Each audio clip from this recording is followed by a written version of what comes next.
Berarti ajaran tasawuf itu ajaran Rasulullah atau ajaran Syekh Abdul Qadir Jilani?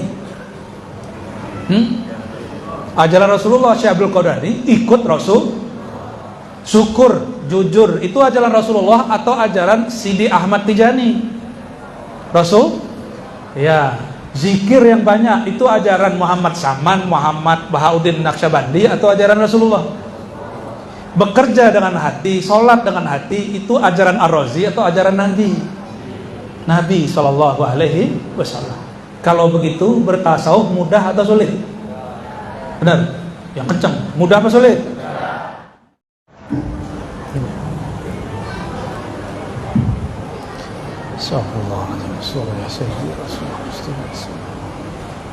Izin Abah. Assalamualaikum warahmatullahi wabarakatuh.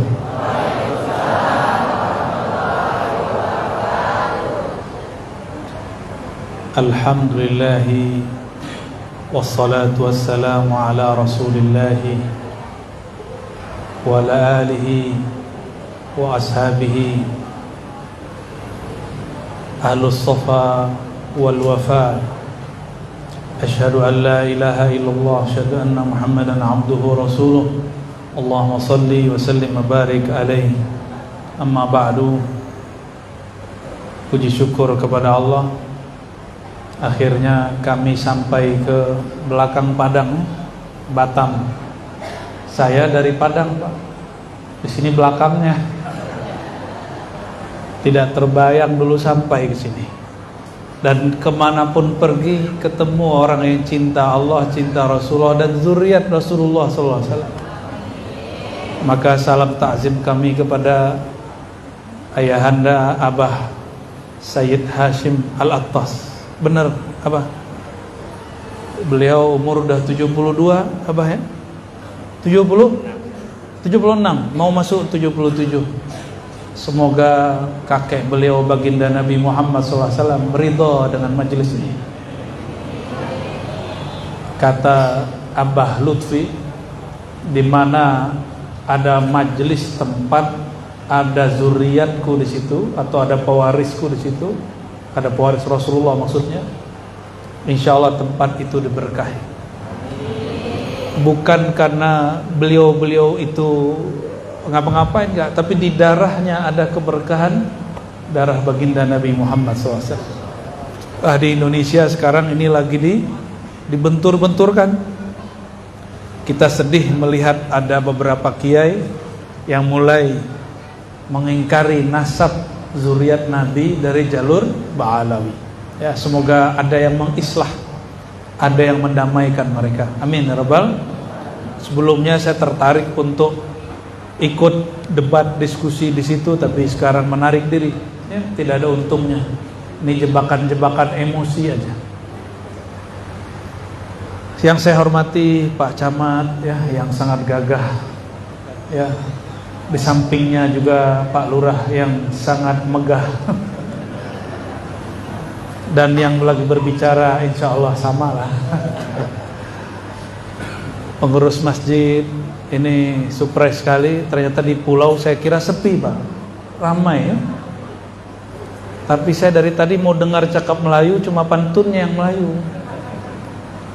Inilah hebatnya orang Indonesia, ke pelosok manapun ngomongnya bahasa. Dan jangan heran, ini pulau-pulau dulu banyak makom-makom wali. Nggak usah di sini Pak. Di Gresik itu ada kabupaten di tengah laut, jadi Pulau Jawa, tapi dia sampai ke tengah. Namanya Pulau Bawean. Orang Bawean, orang tua-tuanya mengatakan kepada saya, di pulau inilah meninggalnya Sunan Bonang, tapi mereka berbeda pendapat apakah dikubur di situ atau dibawa ke Tuban. Makanya makomnya banyak, lebih dari 2, satu di Bawean, satu di Tuban. Dan Al-Fakir kami, Abah, berjodoh dengan orang Tuban. Saya datanglah ke pelosok, ada pulau, ya, mungkin sebesar ini juga, atau lebih kecil, atau lebih besar, saya lupa. nggak sempat ngukur Pak. Di tengah pulau ada makom Sunan Bonang. Sunan Bonang itu disebut Al-Marhum, Al-Makhdum. Ini menunjukkan bahwa gelarnya, ini gelar-gelar dari zuriat Nabi yang berasal dari Asia Tengah dan Selatan. Waktu kami ke Uzbek itu Habib-habibnya gelarnya Al-Makhdum. Kalau jalur Yaman, zuriat Nabi dipanggil Al-Habib atau Habaib. Tapi secara umum mereka menyebut Sayyid, itu sama. Maka Abah Hashim dipanggil Sayyid Hashim. Berarti saya ini sama juga lah, ada Hashimnya. Bedanya nasab beliau mulia, nasab saya masih belum jelas. Tapi yang pasti kok, nah itu beliau ini ya. Itu bukan buat-buatan, sudah diakui oleh orang Barat, penelitian orang Barat bahwa zuriat Sayyidina Ibrahim itu juga banyak di Asia Tenggara, bahkan Asia Pasifik, itu melalui Sayyidah Qanturah. Apa ciri-cirinya? Seperti jambu air, lebar ke samping. Allahumma sholli ala Sayyidina Muhammad. Judulnya horor bener ini Pak Lurah. Bapak Ibu ngerti nih judulnya apa? Ini judul di alam mana ini? Masih di alam bumi kah ini? Alhamdulillah kami sebelum kesini tadi ziarah ke makom yang dipopulerkan oleh Abah Lutfi, yaitu anak daripada Maulana Ishaq yang dikenal dengan nama pulau itu Pulau Tulub ya. Maka disebut Sunan Tulub atau Tulub? Tulub. Yaudah ikut bapak aja deh. Nama beliau Ainun Naim ya. Ainun Naim itu bukan nama fisik Pak, itu nama kewalian. Jadi yang dibuka oleh beliau itu nama walayahnya namanya ya. Salah satu fam kewaliannya itu Asy-Syarif Ainun Naim bin Maulana Ishaq ya. Ini kalau ditelusuri ke atas bagian Laut Malaka ini ada pulau, di situ Asy-Syarif Ali. Benar ya? Syarif Ali apa Syarif Abdul Qadir? Ke atas antara Riau dan Malaka. Saya pernah ke sana juga. Jadi walaupun saya ini orang Padang tapi pemburu kubur juga Pak. Pemburu kubur tapi bukan sarjana kuburan. Kalau Pak Lurah ini sepertinya hobi dengan kuburan. Ya. Apalagi beliau ini yang bangun-bangun kuburan ini. Apakah bertasawuf itu serumit judulnya? Enggak. Saya kasih judul baru, mudahnya bertasawuf. Apa judulnya? Mau tahu mudahnya? Oke. Kalau kita lagi dapat rezeki, apa kata orang tua? Nak, bersyukur. Udah lah. Itu kelas 3 dalam tasawuf. Tuh langsung kelas 3. Jadi tasawuf itu bab pertamanya, kelas 1-nya taubat, kelas 2-nya sabar, kelas 3-nya syukur. Itu udah kelas 3 Pak. Berarti orang kita ini sudah biasa berbicara tasawuf. Benar Abah ya? Kalau ada orang kena musibah, apa kata Abah? Yang tabah ya nak, yang sabar.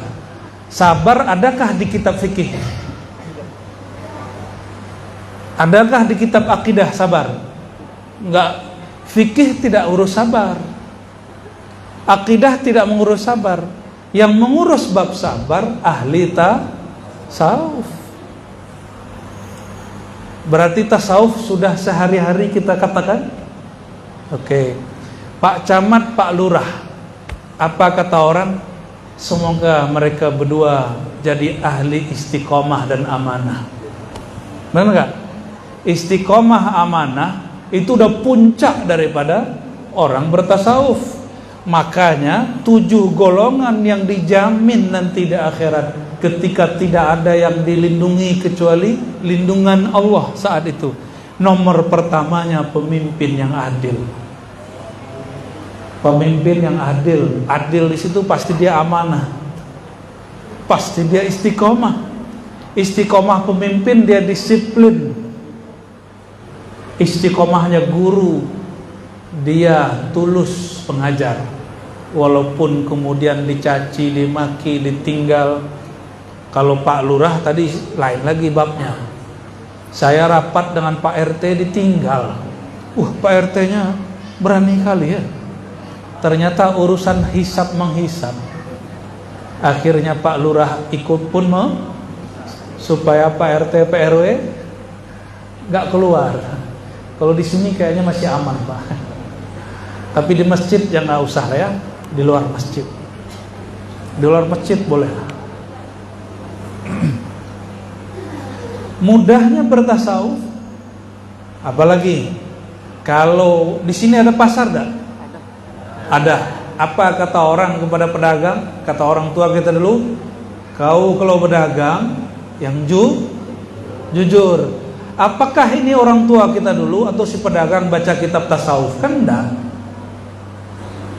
Tasawuf itu dari dalam. Yang ditulis itu cuma panduan.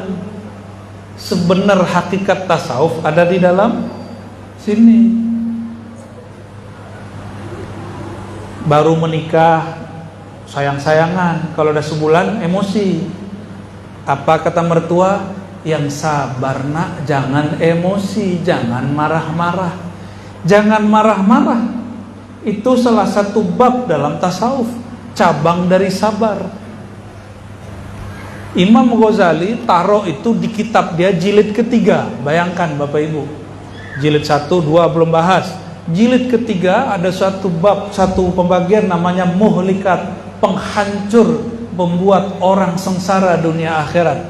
Apa itu? Al-ghadab, emosi tak terkendali. Orang kita dari dulu sudah biasa mengatakan, jangan marah-marah. Sayangi, kata mertua nih, ini anak saya titip kepadamu, tolong dijaga, tolong disayang. Itu bab tasawuf, Pak. Rahmah, sakinah, mawaddah, itu bukan urusan ahli fikih. Ahli fikih mengurus rukun nikah, syarat nikah. Itu urusan ahli fikih. Untuk mengisi setelah akad, bergurulah kepada ahli tasawuf. Ahli tasawuf nanti yang ajarkan bagaimana cara membuka hati supaya kasih sayang Allah melimpah. Apa kata Nabi SAW? Ini bapak mau gak menjadi laki-laki terbaik di dunia? Minimal menurut istrinya sendiri. Tapi yang berkalam Rasulullah SAW. Ahsanukum, ini Nabi ngomong, apa kata Nabi? Ahsanukum li ahlihi.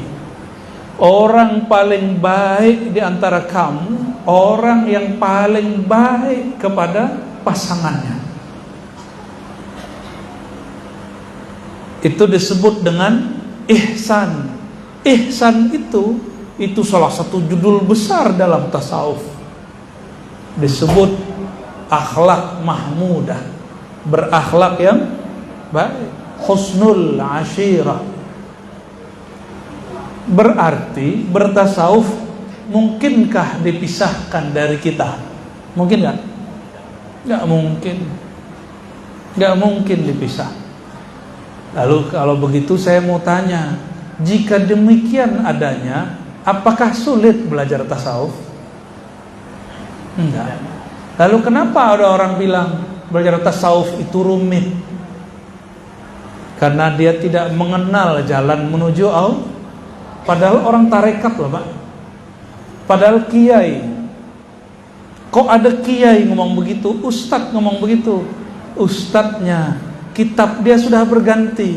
Bukan lagi yang di dalam hati, tapi yang sudah dicetak oleh orang Cina, yang dicetak oleh orang Arab, yang dicetak oleh buku percetakan. Itu buku.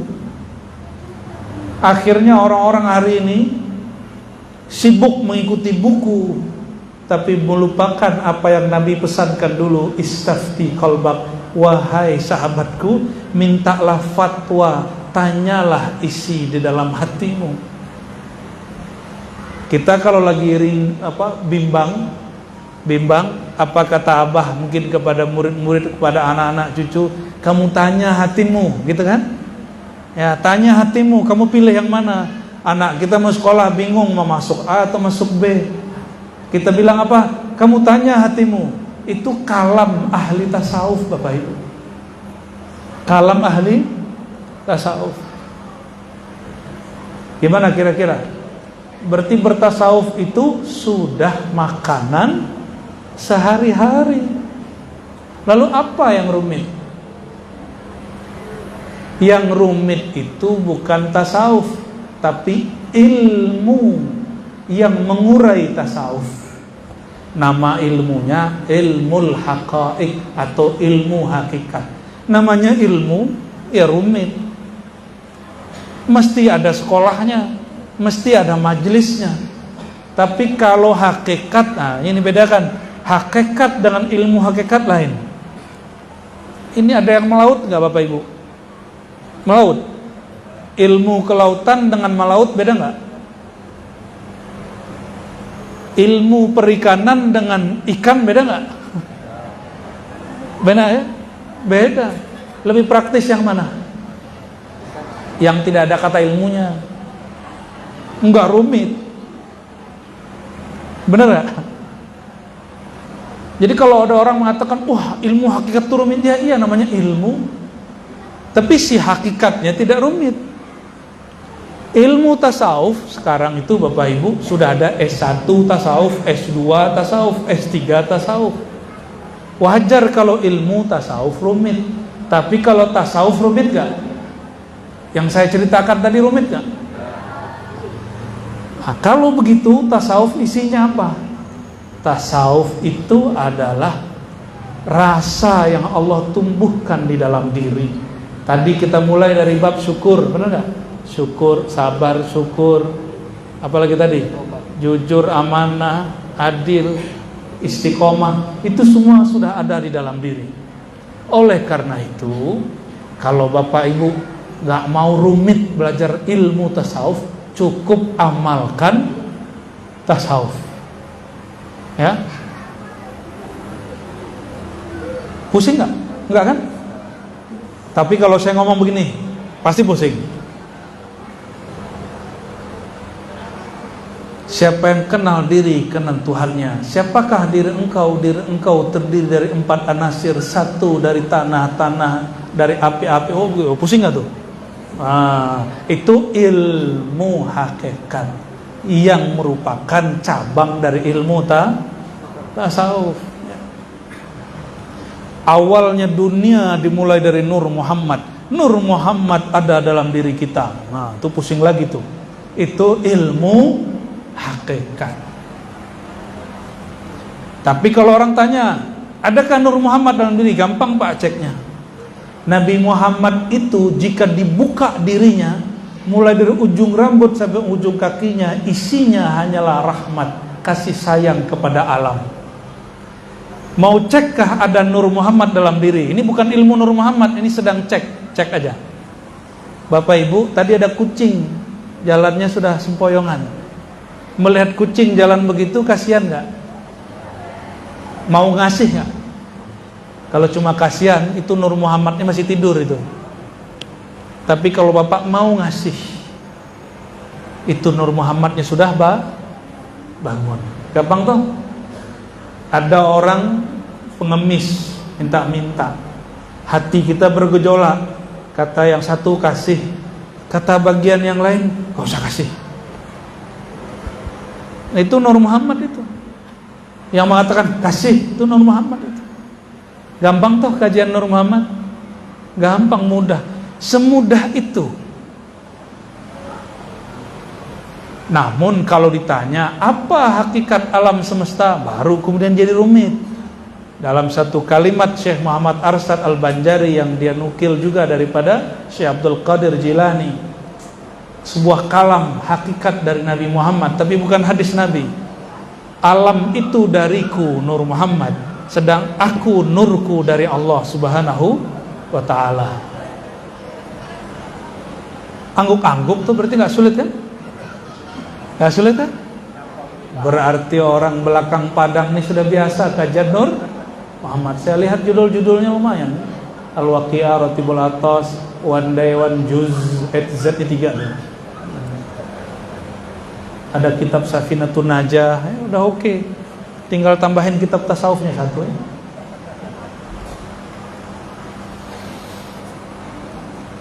Salah satu jalan ahli tasawuf supaya hati ini tidak terganggu, ada namanya latihan. Latihan tuh bahasa Arabnya riyadhah. Apa bahasa Arabnya? Ada yang ototnya bagus nggak di sini, Pak? Sepertinya nggak adanya. Kalau yang suka push up itu setiap hari, ototnya bagus nggak? Tapi kalau di Indonesia hari ini, kalau otot bagus, yang suka tidak hanya laki-laki, perempuan, laki pun suka. Hati-hati Pak Lurah ya. Apalagi Pak Camat yang gagah. Ini otot kebentuk perut six pack. Tahu six pack nggak? Ustadz tahu six pack nggak? Nggak tahu ya. Kursus bahasa Inggris dulu ya. Itu perutnya kayak kotak-kotak 6 disebut dengan six pack. Kalau orang tidak pernah latihan, kebentuk nggak tangannya? Kebentuk nggak perutnya? Nih yang pakai sorban-sorban ini santri ya. Sudah bisa baca kitab? Belum? Nah, dulu baca Quran bisa nggak? Nggak bisa kan? Dilatih oleh guru jadi bisa. Benar nggak? Jadi jangankan membaca nama Allah dalam diri, membaca yang tertulis di buku pun mesti berlatih. Abata sa. Maka untuk mampu membaca nama Allah di dalam diri mesti juga dilatih. Yang melatih baca Quran namanya guru mukri atau guru qiraat, guru tilawah. Yang mengajarkan cara sholat namanya ahli fiqih. Yang mengajarkan cara mengesahkan Allah disebut ahli tauhid. Yang mengajarkan cara untuk bertasawuf disebut dengan mursyid atau syekh atau sufi.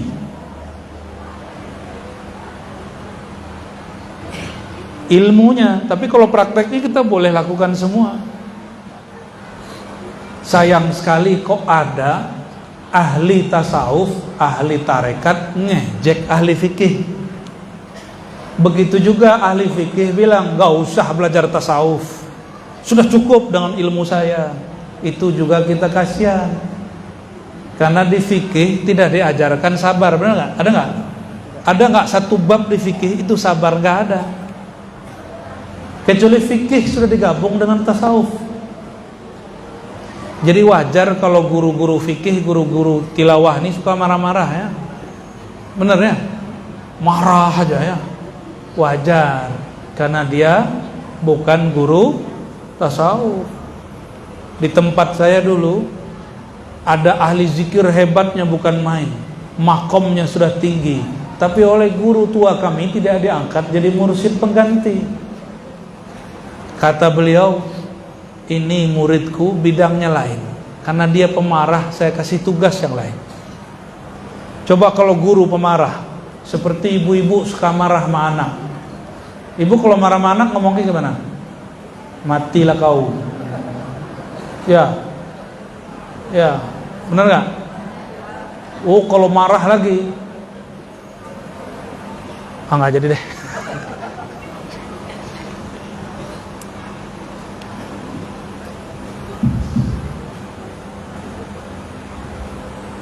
Untung mic-nya mati.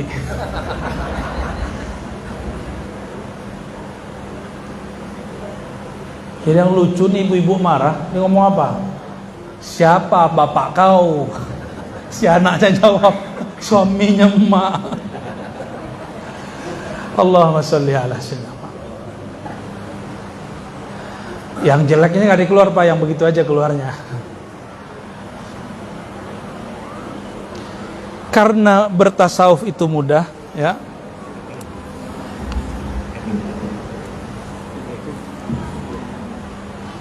Mic-nya kalau ganti topik kali ya. Bapak Ibu, kalau mau kaya, kata orang tua apa? Fokuslah bekerja, benar nggak? Benar.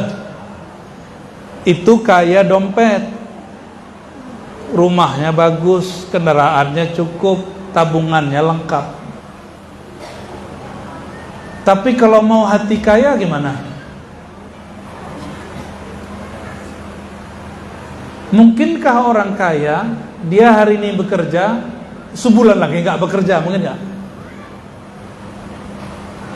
Berarti ada namanya bab istiqomah dalam urusan kaya bekerja, itu dilakukan oleh orang di dunia. Summa sayang, banyak orang belajar zikir masih protes. Ustadz, Buya, Kiai, Tuan Guru, saya ini sudah belajar banyak zikir, tapi hati pun masih belum tenang. Itu tanda kalau di hatinya belum kaya. Ya. Orang kaya dia tenang Pak di rumahnya. Kalau jalan-jalan kemanapun dia tenang. Kenapa? Dompetnya tebal. Orang yang hatinya kaya, apapun kejadian di alam semesta, dia juga tenang. Kenapa? Dompet hatinya tebal. Rekening rohaninya banyak isinya. Maka dia tidak takut. Kenapa orang Indonesia kalau pergi ke Saudi itu seperti ketakutan? Benar gak? Ada yang kemarin haji umrah sampai di Saudi takut pisah dari orang. Ada yang gak takut tapi takabur. Saya ini udah 2 kali umrah, hilang. Di sana itu sebenarnya biasa aja. Cuma jangan takabur, jangan panik. Hati yang kaya lebih kurang sama lah dengan orang yang kaya dompetnya. Mesti dia rajin, mesti dia istiqomah. Ada orang rajin, ada istiqomah, ada satu lagi, harus tepat yang dia kerjakan. Ada orang kerja tiap hari, tapi hutang juga tidak selesai. Berarti pekerjaan dia tidak tepat, kurang pas. Banyak orang rajin berzikir, banyak baca rotib, banyak begini, tapi hatinya masih gelisah. Mungkin zikirnya belum tepat masuk ke dalam hati. Maka jika ingin kaya hati, disiplinnya juga mesti sama kalau kita ingin kaya dunia. Kalau nggak mau lebih, sama lah, ya. Mau kaya hati Bapak Ibu? Mau kaya hati? Kalau mau kaya hati, minimal amalkan zikir pagi sore. Di luar sana saya sudah bagikan, mungkin sudah pernah lihat kajiannya, tapi masih online. Sekarang saya bagikan secara langsung. Ada zikir. Suatu kali dalam hadis Imam Tabrani, ada orang bertanya, ada sahabat bertanya mengenai kok hidup dia susah. Lalu dijawab, supaya ingin kaya, amalkanlah zikir yang diamalkan oleh malaikat, karena malaikat dapat rezeki melalui zikir itu. Apa zikirnya? Zikir yang biasa Bapak Ibu baca di Rotibul Haddad dan Yasinan. Tapi karena orang tidak tahu rahasianya, dia amalkan cuma sesekali. Zikirnya lanjutan bacaan ruku dan sujud. Kalau ruku, subhanallahil, subhana rabbiyal azim. Ini bacaannya lebih lengkap. Subhanallahil azim, atau subhanallah bihamdih, subhanallahil azim. Boleh juga ditambah subhanallahil aliyyil azim. Itu yang penting ada kalimat subhanallahnya. Dalam hadis Imam Tabarani dikatakan wabihi yurzakun. Kalian ini, nah, kata maksudnya di hadis itu, kalian ini jangan takut miskin. Malaikat di langit dan di bumi diberi rezeki oleh Allah karena mereka membaca subhanallah wa bihamdih subhanallahil azim. Tapi malaikat ini istiqomah. Malaikat ini sampai hari ini ada di langit tertentu bacaannya cuma subhanallah bihamdi subhanallahil azim. Maka siapa saja yang baca zikir ini, keberkahan malaikat itu turun kepadanya. Jika dia punya usaha, Allah berkahi usahanya. Dia punya pekerjaan, Allah berkahi pekerjaannya. Berapa mengamalkannya? Jika malaikat tidak putus-putus, minimal bapak, ibu, tuan ini amalkan pagi 100, sore 100. Berapa bacanya? 100 pagi, subhanallah bihamdihi subhanallahil azim. Apa maknanya? Subhanallah wa bihamdihi, maha hebat engkau ya Allah, maha terpuji engkau ya Allah. Subhanallahil azim, maha agung, maha besar engkau ya Allah. Itu doa malaikat, itu jimatnya malaikat. Cuma malaikat jimat gak dipasang di kertas, jimatnya dibaca. Mau diberkahi rezekinya Bapak Ibu? Sedikit cukup, banyak habis. Tahu gak pepatah begitu?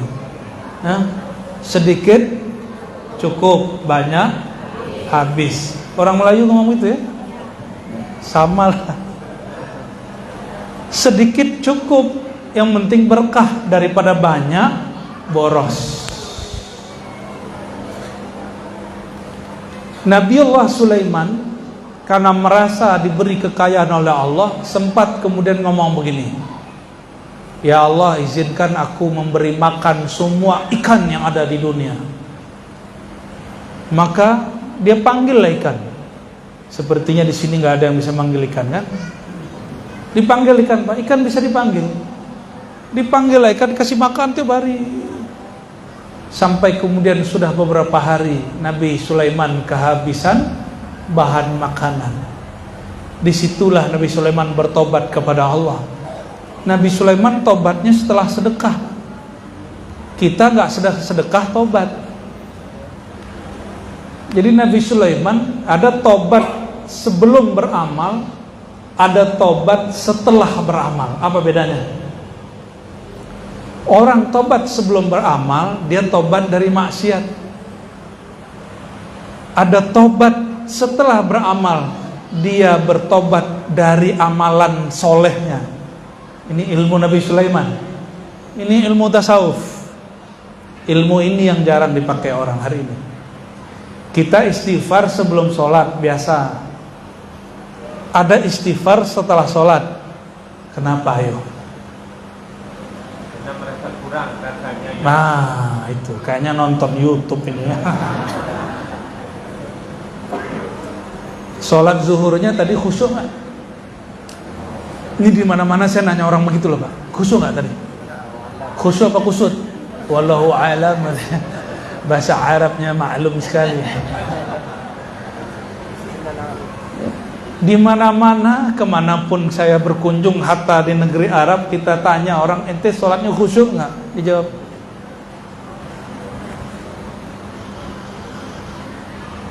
kok bisa begitu ya? Tapi orang mau sholat ya, tapi sholatnya karena beban. Saya mau tanya nih Pak Lurah aja deh, kalau Pak Camat ketinggian. Pak Lurah kerja itu seneng nggak? Campur.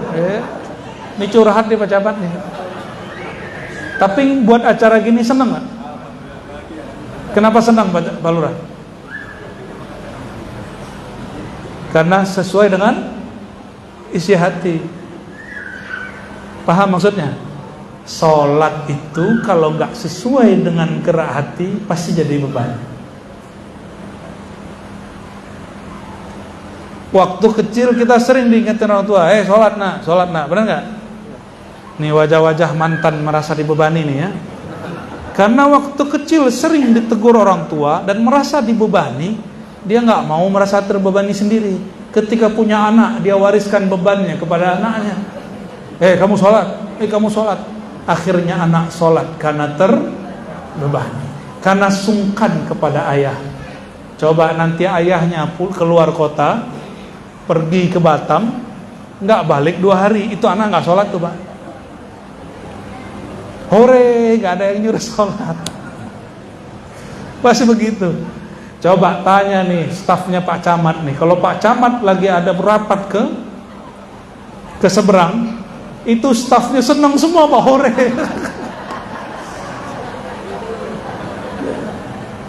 Mana nih stafnya, ada nggak? Tuh. Ya, ibu-ibu ada stafnya. Itu pada girang semua tuh. Alhamdulillah Pak Camat pergi. Tapi kalau nggak pulang-pulang cemas juga dia. Iya. Nggak gajian. Saya minum dulu lah kalau gitu.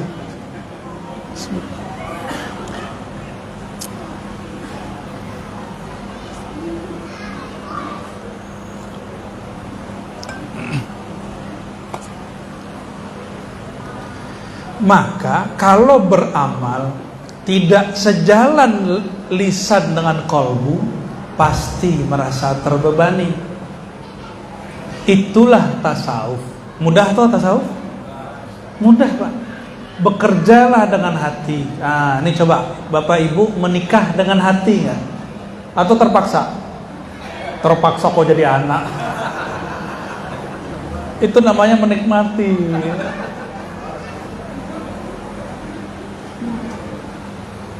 Ya Ustaz ya? Ustaz jomblo apa punya anak? Punya anak ya. Ya. Katanya punya istri beban. Lah anaknya sudah 2. Berarti bukan beban, itu nikmat namanya. Kalau orang menikah dengan hati, sudah 20 tahun, sudah 30 tahun, rasanya sebentar. Coba kalau pengajian nih Pak nggak pakai hati, 2 menit rasanya 2 jam. Ini mohon maaf nih, kalau mendengarkan kata sambutan lama nggak rasanya? Bener nggak? Ini jujur nih Pak pengurus nih. Pak pengurus kalau buat acara jangan banyak-banyak kata sambutan. Ya. Kalau tadi Pak Lurah karena Pak Lurah plus ketua panitia, nggak apa-apalah ya. Ada yang kalau buat acara lomba-lomba Pak 5 sambutannya. Pak RT, Pak RW pun ikut. Kalau nggak ada yang mau hadir katanya. Di sini hadir Pak RT, mana Pak RT? Ada ya Pak RW? Oh ada, alhamdulillah.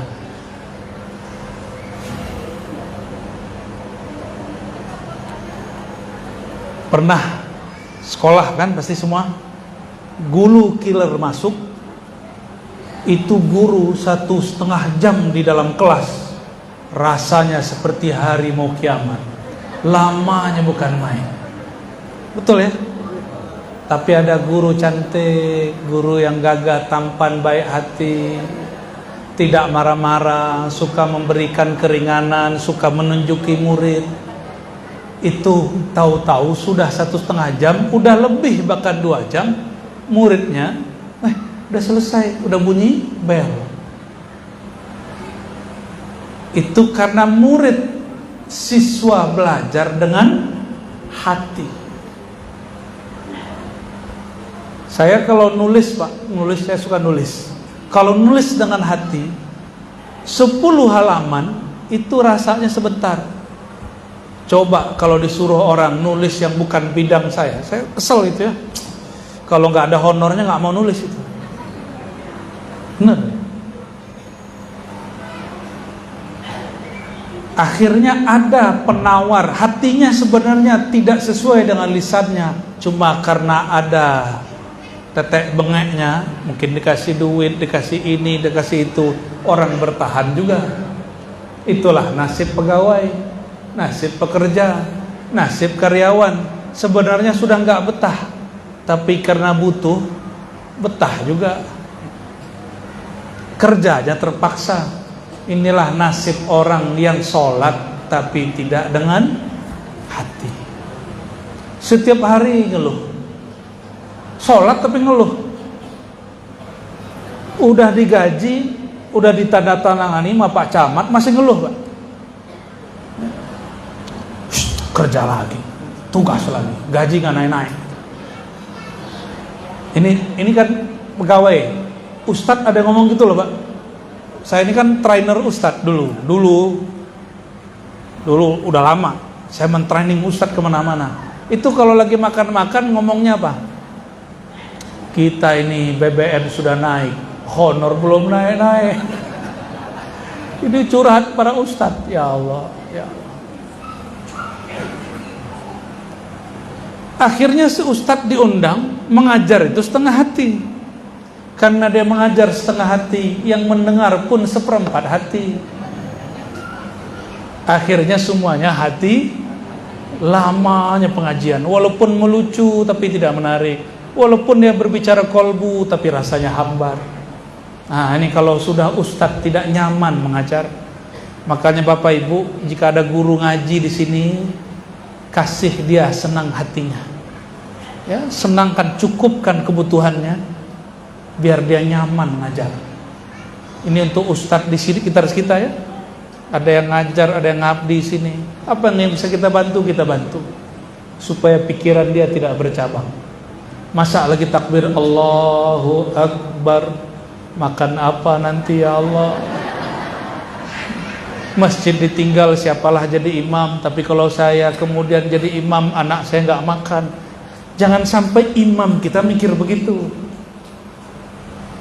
Padahal Nabi berbicara, ambillah imam, angkatlah Bilal yang tidak minta gaji. Itu perintah dalam hadis Nabi di Sunan Abi Daud. Tapi kalau enggak digaji, ustadz-ustadz ini demo juga. Bedanya kalau ustadz demonya pakai doa, Bismillahirrahmanirrahim. Enggak demo anarkis, enggak, ya. Demonya menyebut nama Allah. Pendek cerita Bapak Ibu, mudahnya bertasawuf. Ini saya buka yang ringan-ringan saja, bahwa bertasawuf itu ibarat nyawa dan badan, tidak boleh dipisah. Maka janganlah para ustadz, para dai mempersulit tasawuf, ya. Justru kita buka ilmu ini kepada masyarakat supaya orang tambah tertata sabarnya. Jangan seperti ibu-ibu di zaman Nabi, ketika dia dapat musibah, dia duduk, ibu ini duduk di kuburan, nangis meratapi anaknya. Lalu Nabi menegur, wahai ibunda, isbiri, sabarlah engkau. Ini kata Rasulullah. Si ibu ini nggak tahu kalau yang menegur dia Rasulullah Shallallahu Alaihi Wasallam. Apa kata si ibu? Kamu ini bicara sabar aja, kamu tidak tahu apa yang saya alami. Emang sabar mudah? Itu kata si ibu. Nabi pergi. Selesai si ibu ini meratap, air mata dia sudah habis. Ada orang dekatnya berkalam, heh ibu, itu yang tadi berkalam itu baginda Rasulullah SAW. Langsung dia kaget, dia kejar naik onta, dia kejar Rasulullah SAW. Dia minta maaf, wahai Rasulullah, maafkan hamba. Apa kata Rasulullah SAW? As-sabru inda sadmatil ula. Sabar itu bukan sekarang. Yang dihitung Allah saat anakmu berpulang, apakah engkau sabar? Saat anakmu dikubur, apakah engkau sabar? Atau engkau meratap? Berarti ajaran tasawuf itu ajaran Rasulullah atau ajaran Syekh Abdul Qadir Jilani? Ajaran Rasulullah, Syekh Abdul Qadir ini ikut Rasul. Syukur, jujur, itu ajaran Rasulullah atau ajaran Sidi Ahmad Tijani? Rasul? Ya. Zikir yang banyak itu ajaran Muhammad Saman, Muhammad Bahauddin Naqsyabandi atau ajaran Rasulullah? Bekerja dengan hati, sholat dengan hati, itu ajaran Ar-Razi atau ajaran Nabi Sallallahu Alaihi Wasallam. Kalau begitu bertasawuf mudah atau sulit? Benar. Yang kencang. Mudah apa sulit? Paksa ngomong. Karena syaitan berbicara. Hari gini jujur kau ndak makan. Siapa yang ngomong? Setan, tapi bertubuh orang Melayu. Ada orang Melayu ngomong begitu? Ada. Bule juga ada yang ngomong begitu. Karena setan ini bisa ngambil tubuh siapa aja. Hari gini khusyuk, nggak mungkin. Yang ngomong begitu udah kesurupan setan itu. Hari gini amanah adil, nggak mungkin, nggak makan. Pak Camat nanti nggak bisa beli mobil. Ada yang ngomong begitu Pak? Itu setan yang ngomong. Tapi bertubuh manusia, karena was-was itu minal jinnati wan. Tuh kajian tasawuf bahwa was-was bisikan itu tidak hanya dari jin, tapi juga dari manusia. Karena ada syayatinul jinni wal insi, setan jin dan manusia. Setan jin dan manusia tidak dibahas dalam fikih, dibahasnya dalam tasawuf. Udah ketemu setan belum hari ini? Saya udah ketemu Pak ya? Orang ngajak jahat itu setan. Orang ngajak jahat itu setan. Orang nyebarin aib itu setan. Tapi bertubuh, ya silakanlah tersinggung ya. Karena yang tersinggung itu pasti syaitan. Barangkali itu Bapak Ibu, semoga kajian ini diberkahi Allah. Warga, masyarakat, umat di belakang Padang ini. Padang dalam bahasa Melayu lama itu berarti terang. Di belakang Padang semoga terang benderang di dalam jiwanya. Amin ya rabbal alamin. Ala hazinnya wa likulli natin salihah. Al-Fatihah. Siratal ladzina an'amta 'alaihim rabbana atina fid dunya hasanah وفي الآخرة حسنة وقنا عذاب النار إن الله وملائكته يصلون على النبي يا أيها الذين آمنوا صلوا عليه وسلموا تسليما يا صلوات جبريل صلى الله على محمد صلى الله عليه وسلم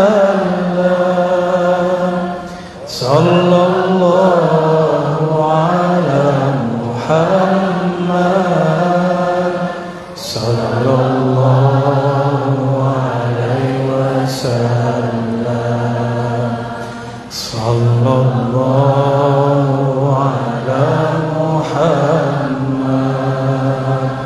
صلى الله عليه وسلم صلى الله على محمد صلى الله عليه وسلم سبحانكاللهم وبحمدك أشهد أن لا إله إلا أنت أستغفرك وأتوب إليك السلام عليكم ورحمة الله وبركاته.